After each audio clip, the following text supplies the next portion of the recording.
안녕하세요. 오늘은 몬순아시아와 오세아니아의 주요 자원 분포 및 이동과 산업 구조에 대해 알아보겠습니다. 먼저 대표적인 지하 자원의 분포와 이동을 보면요.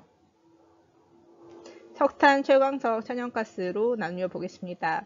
석탄 같은 경우는 중국, 인도, 호주 등에서 많이 생산되지만 수출은 호주에서 많이 수출하는 편입니다. 중국 같은 경우에는 석탄 매장량으로서는 1위지만 사용량이 많기 때문에 국내에서 오히려 수입국입니다. 그리고 철광석은 역시 호주, 중국, 인도 등에서 생산되지만 수출은 호주에서 많이 하는 편입니다.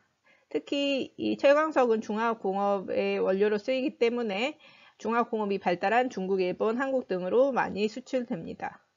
천연가스 같은 경우에는 인도네시아 등에서 역시 중국, 호주는 포함되고요. 등에서 생산되는데 수출은 인도네시아에서 많이 하는 편입니다. 농축산물도 알아보겠는데요. 쌀은 몬순아시아 지역에서 세계 생산량의 90% 이상이 생산되고, 하지만 쌀은 생산지에서 소비도 하기 때문에 국제 이동량이 적은 편입니다. 밀은 인도, 중국, 호주 등에서 많이 생산되는데 역시 호주는 수출을 많이 하는 편입니다. 기호작물은 꼭 먹어야 되는 쌀, 밀, 뭐 이런 거 같은 건 아니지만 기호에 맞아서 먹는 작물이라고 생각하면 되겠습니다. 사람들이 좋아해서 먹는 작물.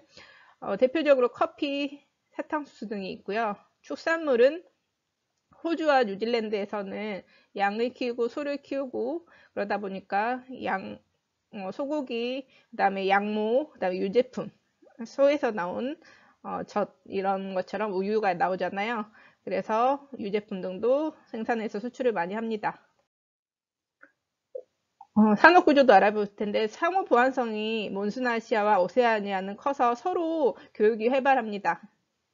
그래서 특히 오세아니아는 풍부한 지하자원이 많아서 몬순아시아에서는 오세아니아의 지하자원을 수입해서 공업을 발달시키고 공장에서 만든 공산품을 오세아니아로 수출하는 경우가 많습니다.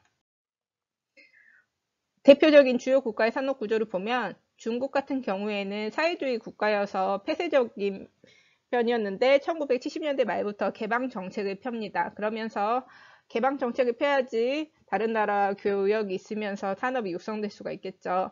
특히 동부 해안 지역에 경제적으로 특별한 구역이라는 경제특구를 설치해서 개방 정책을 펼치게 됩니다. 중국은 풍부한 노동력과 자원을 이용해 세계적인 공업국으로 성장했고, 일본과 한국은 원료의 해외 의존도가 높은 편이에요. 즉, 원료 같은 경우에는 해외에서 많이 수입을 해오는 편입니다. 그래서 수입을 해오려면 배를 타고 수입을 해오기 때문에 바닷가 근처에 공장들이 발달하게 돼요. 그래서 바닷가에 임해 있다. 그리고 제철, 조선 같은 부피가 큰 중화공업이 발달해 있습니다.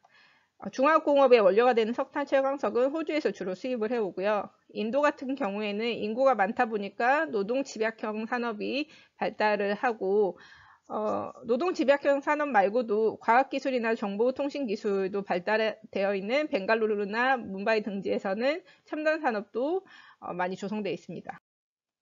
태국, 베트남, 인도네시아는 1차 산업의 비중이 상대적으로 높은 편인데 저렴한 노동력, 풍부한 자원을 이용해 최근에는 공장들이 많이 들어서고 있어요. 그래서 2차 산업이 성장해서 다국적 기업, 즉 다른 나라의 생산 공장을 둔 기업이죠. 다국적 기업의 이런 생산 공장을 이런 나라들에 짓게 되면서 새롭게 뜨는 신흥공업 국가로 성장하고 있습니다. 호주는 내륙 지역은 건조해요. 그래서 사실 농사나 아니면 목축업을 짓기 어려운 상황인데 어떤 게 있냐면 찬정, 우리가 일종의 분수처럼 부투수층 밑에 지하수층까지 구멍을 뚫어서 지표로 물이 솟아나오도록 우물을 만들었어요. 그래서 이 찬정을 이용해서 기업적으로, 즉 대규모로 농목업을 발달하게 됩니다. 그래서 육류, 거기서 나오는 소, 양, 그 다음에 밀농사 등등 하면서 수출을 하고요. 그 외에도 지하자원도 수출을 많이 하는데 석탄, 그레이트 디바이딩 산맥은 고기 습곡이니까 석탄이 많이 나오겠죠. 그래서 석탄, 이런 금, 구리, 철광석, 그 외에도 보크사이트라고 처음 들어봤을 텐데 보크사이트 등의 지하자원도 수출합니다. 보크사이트는 뭐냐면 이렇게 생겼어요. 알루미늄 알죠? 알루미늄이 이 보크사이트를 통해서 만들어진다고 생각을 하면 되겠습니다. 그리고 산업 구조도 변화하는데 고도화, 즉 1, 2, 3차 중에서 3차로 비중이 높아진다 뜻입니다. 워낙 환경 규제가 강화되고 부가가치가 높은 산업이 육성하다 보니까 3차가 비중이 높아져요. 그래서 일본은 돈, 그 다음에 기술도 높기 때문에, 최첨단이기 때문에 부품 소재나 로봇 산업을 육성하고, 인도나 필리핀은 영어를 사용할 수 있는 국가이기 때문에 다국적 기업의 콜센터가 여기 입지하고요. BPO 서비스 산업이 발달합니다. 즉, 어떤 기업이 있으면 기업 업무 처리의 전 과정을 외부 업체에 맡기는 아웃소싱 방식이라고 할 수 있는데, 이 BPO 산업이 발달하고, 호주 같은 경우에는 여러 금융 서비스와 정보통신 기술 분야에 적극적으로 투자하고 있습니다.